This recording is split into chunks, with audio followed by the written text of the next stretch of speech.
ललित मोदी का tweet bomb तो जरूर सामने आया है, लेकिन उससे पहले हम आपको बता दें कि एक बड़ी खबर यह आ रही है कि मंत्रियों को हटाने का दबाव नहीं देगी आरएसएस।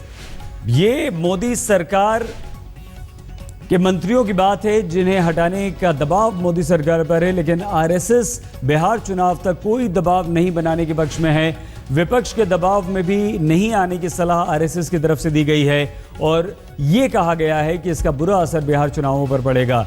तो बिहार चुनाव जब तक हैं तब तक कोई भी खबर नहीं आएगी। आरएसएस ने बिहार चुनाव बीजेपी पर किसी भी मंत्री को हटाने का दबाव नहीं बनाने का फैसला किया है और साथ ही ये भी हिदायत दी है कि वो विपक्ष के किसी भी दबाव में आकर किसी मंत्री को न हटाएं। ये बड़ी खबर इस वक्त आ रही है। ब्रजेश पांडे हमारे संवाददाता इस वक्त हमारे साथ जुड़ चुके हैं। ब्रजेश, क्या ये बिहार चुनावों का असर है या बिहार चुनावों पर असर हो सकता है किसी भी कार्रवाई का, इस वजह से आरएसएस की तरफ से ये सलाह आई है?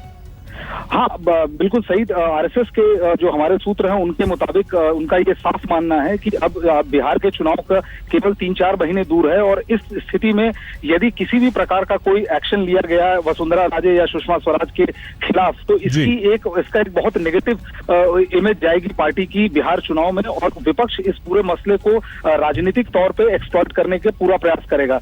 तो आरएसएस ने उन खबरों को भी गलत बताया जिसमें इस प्रकार की बातें कही जा रही थी कि आरएसएस का बीजेपी के ऊपर दबाव बन रहा है कि वो वसुंधरा राजे को अपने पद से हटाने या वसुंधरा राजे को आरएसएस बैक नहीं कर रहा है, क्योंकि आरएसएस के टॉप लीडर्स के बीच और बीजेपी के टॉप लीडर्स के बीच इस किसी प्रकार का ये डाउट नहीं है कि यदि किसी भी एक नेता के खिलाफ एक्शन लिया गया तो दूसरे नेता की स्थिति एकदम अनटेनेबल बन जाएगी। यदि वसुंधरा राजे को हटाया जाता है या इस प्रकार का दबाव मान लिया जाता है तब बीजेपी के लिए आगे 282 सीटों के बावजूद राज करना मुश्किल होगा, क्योंकि फिर उसके बाद वो इस्तीफे की जो तलवार है वो वसुंधरा राजे तक ही नहीं रुकेगी, बल्कि फिर आगे सुषमा स्वराज के ऊपर भी इसकी गाज गिरनी तय है।